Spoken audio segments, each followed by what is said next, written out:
Ektanagar statue of unity Ekta parade ground ખાતે nursing student એસોસિએશનના 1800 student દ્વારા 1800 સાથે જડ હે તો કલ હે અને અંગદાન મહાદાનનો સંદેશો છત્રીના માધ્યમથી પ્રવાસીઓને આપ્યો હતો. The train nurse association of ઇન્ડિયાની સ્ટુડન્ટ બ્રાન્ચના આ કાર્યક્રમમાં ગુજરાતના તમામ જિલ્લાઓમાંથી 1800થી વધુ નર્સિંગ વિદ્યાર્થી અને ફેકલ્ટી સભ્યો હાજર રહ્યા હતા. ઇન્ટરનેશનલ નર્સિંગ કાઉન્સિલના બોર્ડ મેમ્બર ટી દિલીપકુમાર અને ઇન્ડિયન મેડિકલ એસોસિએશનના અધ્યક્ષ ડોક્ટર અનિલ નાયકની ઉપસ્થિતિમાં સ્ટેચ્યુ ઓફ યુનિટી સામે બસ સ્ટેન્ડ ગ્રાઉન્ડ પર 1800 જેટલા વિદ્યાર્થીઓ, ફેકલ્ટીઓ અને પ્રતિનિધિઓ 1800 છત્રીઓ પર જલ હે તો કલ હે, કેચ ધ રેન ઓર્ગન ડોનેશનનો જાગૃતિ સંદેશ આપ્યો હતો. ઉપરાંત આ સંદેશ સાથેના બેનરો, પોસ્ટરો પણ પ્રદર્શિત કર્યા હતા, જેમાં જળ એ જીવન છે, વરસાદના પાણીનો સંગ્રહ કરો અને પાણી બચાવોનો સ્ટેચ્યુ ઓફ યુનિટી ખાતે આવેલ પ્રવાસીઓને 1800 છત્રીઓ દ્વારા 1800 જેટલા વિદ્યાર્થીઓએ જલ હે તો કલ હે, કેચ ધ રેન અને ઓર્ગન ડોનેશનનો જાગૃતિ સંદેશ આપ્યો. ઇકબાલ કડીવાલાએ અંગદાનનું મહત્વ સમજાવતા જણાવ્યું હતું કે માણસનું બ્રેન ડેડ થઈ જાય ત્યારે તેના અંગોનું દાન કરવાથી એકી સાથે 5 થી વધુ લોકોને ઓર્ગન ડોનેટ કરીને લોકોનું જીવન બચાવી શકાય છે. માટે અંગદાન કરો એવો મેસેજ અને સૂત્રો બોલાવી પ્રવાસીઓને મેસેજ આપ્યો હતો.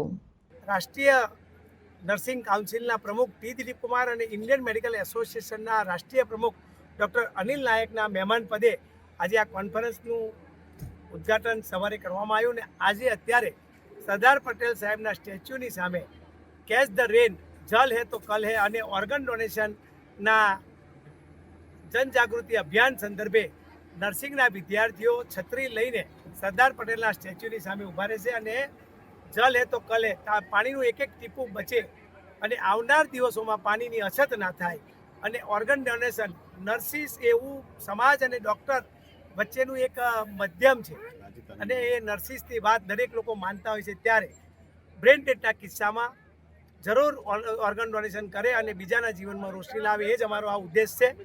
કોન્ફરન્સમાં સમાજ ઉપયોગી કામ થાય, સમાજને એક સારો મેસેજ જાય, તે માટે અમારી આખી સમગ્ર ગુજરાતની ટીમ કામે લાગી છે અને રાજ્યભરમાં અંગદાન ક્ષેત્રે ગુજરાત ખૂબ અગ્રેસર. આદરણીય દિલીપભાઈ દેશમુખના નેતૃત્વમાં સિવિલ હોસ્પિટલ અમદાવાદ ખાતે 200થી વધુ અંગદાન થયા, સિવિલ હોસ્પિટલ સુરત ખાતે 71થી વધુ અંગદાન થયા.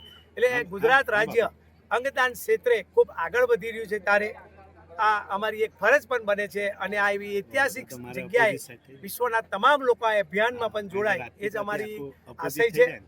2 દિવસમાં મોટે ભાગની દીકરીઓ છે અને આ ઐતિહાસિક જગ્યામાં આ દીકરીઓ 2 દિવસ સાઇટ સીન પણ કરશે, એનું જ્ઞાનનું પણ એ લોકોને પ્રાપ્ત થશે અને ઘણા બધા તજજ્ઞો અહીં આવ્યા છે. ત્યારે હું ખૂબ ખૂબ આભાર પણ વ્યક્ત કરું છું અને ગુજરાત વતી સૌ ડેલિગેટ્સોને હું આમંત્રિત કરું છું અને આ ઐતિહાસિક જગ્યા પર જે મેસેજ અમે આપવા માગીએ છીએ કે પાણી બચાવો, વરસાદનું પાણી બચાવો અને બ્રેન ડેડના કિસ્સામાં ઓર્ગન ડોનેશન પરિવારજનો કરે, એ જ અપીલ. ભારત માતા કી જય, વંદે માતરમ.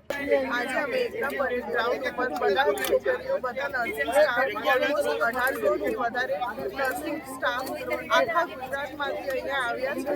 છત્રી લઈને બધા ભેગા થયા છે. બિકોઝ અમારું કોન્સેપ્ટ જે છે અહીંયા આવવાનું એ છે જલ બચાવ અને ઓર્ગન ડોનેશન છે. જલ બચાવ એટલે અત્યારનો જમાનો જે છે એ ગ્લોબલ વોર્મિંગનો જમાનો છે. એમાં અમે પાણીની બચત કરવાની જરૂર છે. એટલે જે પાણીની પૂરો છે, વરસાદની જે એક પૂરો છે, એ આપણે સાચવવાની જરૂર છે આ જમાનામાં. અને જે ઓર્ગન ડોનેશન છે એને અમે પ્રોત્સાહિત કરવા માટે આવ્યા છે. કેમ કે જે બધા લોકો છે એ બધા હોસ્પિટલમાં જે ટાઈમ હોય નોર્મલ ટાઈમ પેશન્ટને રાખવાનું એ નહીં મળે ઓર્ગન, એના લીધે પણ બહુ બધા ડેથ થાય છે અને એ વસ્તુ નહીં થાય, ઓછામાં ઓછી થાય. એક માણસની જે જીવન છે એ વધે, એના ફેમિલીમાં એક માણસ જીવે, એવું કરવા માટે ઓર્ગન ડોનેશનનું પણ અમે એજન્ડા લઈને આવ્યા હતા અહીંયા અને એના લીધે અમે લોકોએ છત્રી લઈને અહીંયા એકતાનગર પહેલે ગ્રાઉન્ડમાં આવ્યા હતા અને અહીંયા અમે લોકોએ મેસેજ બધા પ્રવાસીઓને આપવા માટે આવ્યા હતા.